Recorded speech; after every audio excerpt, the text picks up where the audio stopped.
Alors, maintenant, on va voir comment additionner ou soustraire des expressions rationnelles. À noter que, dans le fond, une soustraction, c'est une addition. Une addition de l'opposé. Donc, dans le fond, c'est exactement les mêmes opérations, dans le fond, exactement les mêmes étapes.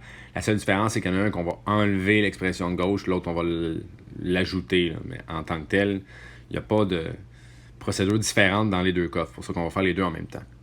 Donc, ici, factoriser, si possible, chacun des polynômes. Donc, évidemment, ici, comme d'habitude, on factorise tout ce qu'on peut. Donc, au numérateur de la première expression, je ne peux rien faire. Au dénominateur, par contre, OK, on va l'écrire, l'expression, directement. Donc, si j'ai x au carré plus 36, divisé par, ici, ça va me donner x plus 6, x moins 3, plus 8 sur x plus 6.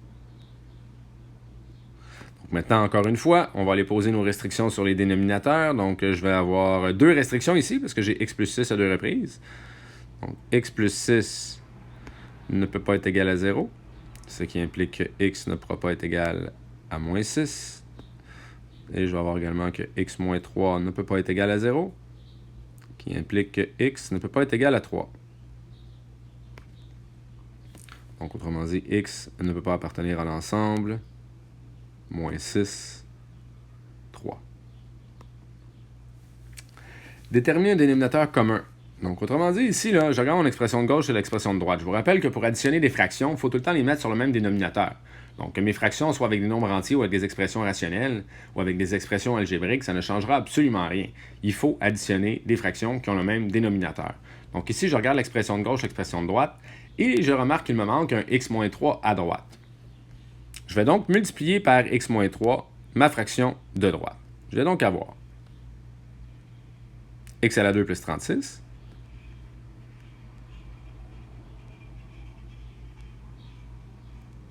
divisé par x plus 6, x moins 3, plus 8, moins fidèle, ouais, 8 sur x plus 6, et là, je vais multiplier par x moins 3. Mais si je le multiplie en bas, pour être sûr de ne pas modifier mon expression, ben, je vais multiplier par la même chose en haut. Parce que si je fais x moins 3 fois, x moins 3 divisé par x moins 3, ben, ça donne 1. Et si je multiplie un nombre par 1, ben, je ne change absolument pas son expression, sa valeur. Autrement dit, je modifie l'écriture sans changer la valeur de l'expression. Ce qui va donc me donner l'expression suivante. Donc, je vais avoir x au carré plus 36. Là, étant donné que c'est une addition, je vais ajouter plus 8x moins 3. Tout ça divisé par x plus 6, x moins 3. Et là, ben, je vais faire l'addition au long. C'est-à-dire que je vais déjà développer et faire additionner mes termes. Donc, je vais donc avoir x à la 2 plus 8x. 36 moins 24 plus 12. Divisé par x plus 6, x moins 3.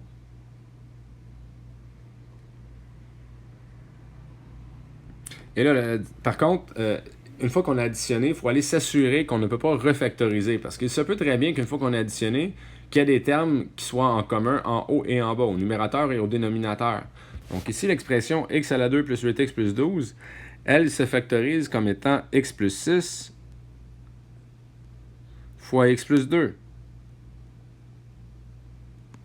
Et si je divise ça par x plus 6 fois x moins 3, qu'est-ce qui va me rester en bout de ligne? Bien, je vais pouvoir ici réduire mes x plus 6.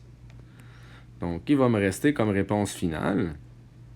En fait, je vais l'écrire ici. Donc, x plus 2 divisé par x moins 3.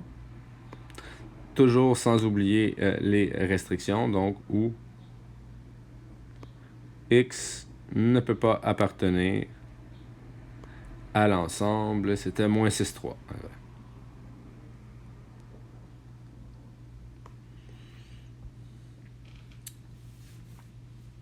Faisons maintenant le deuxième exemple. Donc, j'ai 7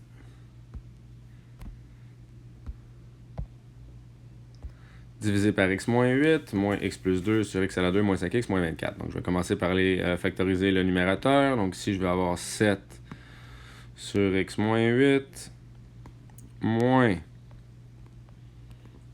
x plus 2 sur... Et là, ici, ça va me donner x moins 8, x plus 3.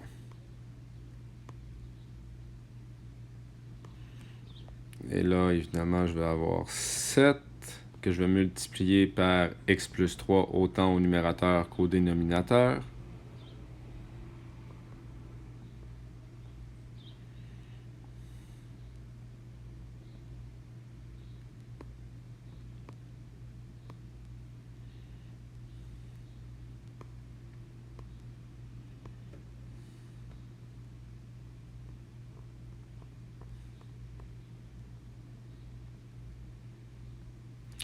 On n'oublie pas d'aller faire nos restrictions. Donc ici, mes restrictions, ce sont sur les deux dénominateurs. Donc x ne pourra pas appartenir à moins 3, 8. Et ici, étant donné que j'ai le même dénominateur, si je fais les opérations, donc j'ai 7x moins x, ça va me donner 6x. 7 fois 3, 21. 21 moins 2, 19. À noter, là, faites très attention. Le moins ici s'applique à toute l'expression au numérateur. Donc le moins s'applique au x et le moins s'applique également au 2.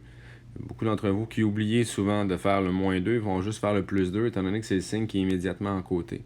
Donc je vous rappelle, quand vous avez une soustraction d'une fraction, c'est comme si vous multipliez la fraction par moins 1. Là. Et ici, tout ça divisé par x moins 8 fois x plus 3. Et voilà, et c'est ce qui conclut mes vidéos sur les opérations sur les fractions rationnelles.